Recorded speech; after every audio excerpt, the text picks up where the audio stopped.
ರಾಜ್ಯದ ಕಳೆದ ಕೆಲವು ದಿನಗಳಿಂದ ದುರ್ಬಲಗೊಂಡಿದ್ದ ಮುಂಗಾರು ಮಾರುತಗಳು ಇಂದಿನಿಂದ ಮತ್ತೆ ಚುರುಕುಗೊಳ್ಳಲಿವೆ ಹೀಗೆಂದು ಹವಾಮಾನ ಇಲಾಖೆ ಮುನ್ಸೂಚನೆಯಲ್ಲಿ ತಿಳಿಸಿದೆ. ಹಾಗಾದರೆ ಇಂದು ನಿಮ್ಮ ಜಿಲ್ಲೆಯಲ್ಲಿ ಮಳೆಯ ಪರಿಸ್ಥಿತಿ ಯಾವ ರೀತಿ ಇದೆ, ಎಲ್ಲೆಲ್ಲಿ ಅಲರ್ಟ್ ಘೋಷಣೆ ಮಾಡಲಾಗಿದೆ, ಸಂಪೂರ್ಣ ಮಾಹಿತಿ ಜಿಲ್ಲಾವಾರು ನೋಡ್ಕೊಂಡು ಬರೋಣ ಬನ್ನಿ. ಮೊದಲಿಗೆ ಮುಂಗಾರು ಮಳೆಯ ಪ್ರಮುಖ ಕೇಂದ್ರಗಳಾದ ಕರಾವಳಿ ಮತ್ತು ಮಲೆನಾಡು ಭಾಗದ ಜಿಲ್ಲೆಗಳನ್ನ ಗಮನಿಸೋಣ.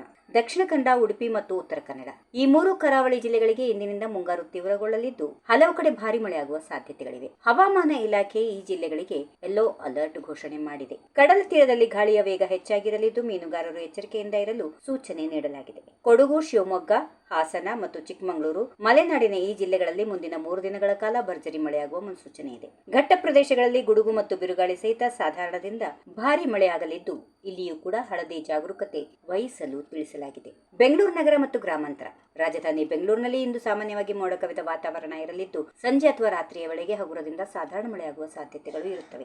ನಗರದಲ್ಲಿ ಗರಿಷ್ಠ ತಾಪಮಾನ 28 ಡಿಗ್ರಿ ಸೆಲ್ಸಿಯಸ್, ಕನಿಷ್ಠ 21 ಡಿಗ್ರಿ ಸೆಲ್ಸಿಯಸ್ ದಾಖಲಾಗಬಹುದು. ಮೈಸೂರು, ಮಂಡ್ಯ, ಚಾಮರಾಜನಗರ ಮತ್ತು ರಾಮನಗರ ಈ ಜಿಲ್ಲೆಗಳಲ್ಲಿ ಕಳೆದ ಕೆಲವು ದಿನಗಳ ಒಣ ಹವೆ ಮುಕ್ತಾಯಗೊಂಡು ಇಂದು ಅಲ್ಲಲ್ಲಿ ಗುಡುಗು ಸಹಿತ ಸಾಧಾರಣ ಮಳೆಯ ಮುನ್ಸೂಚನೆ ಇದೆ. ಚಿಕ್ಕಬಳ್ಳಾಪುರ, ಕೋಲಾರ, ತುಮಕೂರು ಮತ್ತು ಚಿತ್ರದುರ್ಗ ಇಂದಿನಿಂದ ಈ ಭಾಗದಲ್ಲೂ ಮೋಡಗಳು ದಟ್ಟವಾಗಿ ಇರಲಿದ್ದು ತಂಪಾದ ಗಾಳಿಯೊಂದಿಗೆ ಸಾಧಾರಣ ಮಳೆಯಾಗುವ ಸಾಧ್ಯತೆಗಳಿವೆ. ವಿಶೇಷವಾಗಿ ಚಿಕ್ಕಬಳ್ಳಾಪುರ ಜಿಲ್ಲೆಗೆ ಯೆಲ್ಲೋ ಅಲರ್ಟ್ ನೀಡಲಾಗಿದೆ. ಬೆಳಗಾವಿ, ಧಾರವಾಡ, ಹಾವೇರಿ, ವಿಜಯನಗರ ಈ ಜಿಲ್ಲೆಗಳಲ್ಲಿ ಮುಂಗಾರು ಚುರುಕಾಗಿ ಇರಲಿದ್ದು ಮುಂದಿನ 48 ಗಂಟೆಗಳ ಕಾಲ ಭಾರಿ ಮಳೆಯಾಗುವ ಮುನ್ಸೂಚನೆ ಇರುವುದರಿಂದ ಹವಾಮಾನ ಇಲಾಖೆ ಯೆಲ್ಲೋ ಅಲರ್ಟ್ ಘೋಷಿಸಿದೆ. ಬಾಗಲಕೋಟೆ, ಗದಗ, ಕೊಪ್ಪಳ ಮತ್ತು ಕಲಬುರಗಿ ಈ ಭಾಗಗಳಲ್ಲಿ ಬಿರುಗಾಳಿ ಮತ್ತು ಗುಡುಗು ಮಿಂಚಿನ ಆರ್ಭಟ ಹೆಚ್ಚು ಇರಲಿದ್ದು ರೈತರು ಬಿತ್ತನೆ ಕಾರ್ಯಗಳಿಗೆ ಸಜ್ಜಾಗಲು ಇದು ಪೂರಕ ವಾತಾವರಣ ಸೃಷ್ಟಿಸಲಿದೆ. ಬಳ್ಳಾರಿ, ರಾಯಚೂರು, ಯಾದಗಿರಿ ಮತ್ತು ವಿಜಯಪುರ ಇಲ್ಲಿ ತಾಪಮಾನವು ಸ್ವಲ್ಪ ಮಟ್ಟಿಗೆ ಹೆಚ್ಚಾಗಿದ್ದರೂ ಗರಿಷ್ಠ 34 ರಿಂದ 36 ಡಿಗ್ರಿ ಸೆಲ್ಸಿಯಸ್, ಸಂಜೆ ವೇಳೆಗೆ ಅಲ್ಲಲ್ಲಿ ಹಗುರವಾದ ಸಾಧಾರಣ ಮಳೆ ಆಗುವ ನಿರೀಕ್ಷೆ ಇದೆ. ವೀಕ್ಷಕರೇ, ನಿಮ್ಮ ಜಿಲ್ಲೆಯ ದಿನನಿತ್ಯದ ಹವಾಮಾನ ಮತ್ತು ಮಳೆಯ ಅಪ್ಡೇಟ್ಗಳನ್ನು ತಕ್ಷಣವೇ ಪಡೆದುಕೊಳ್ಳಲು ನಮ್ಮ ವಿಡಿಯೋಗೆ ಈಗಲೇ ಒಂದು ಲೈಕ್ ಮಾಡಿ,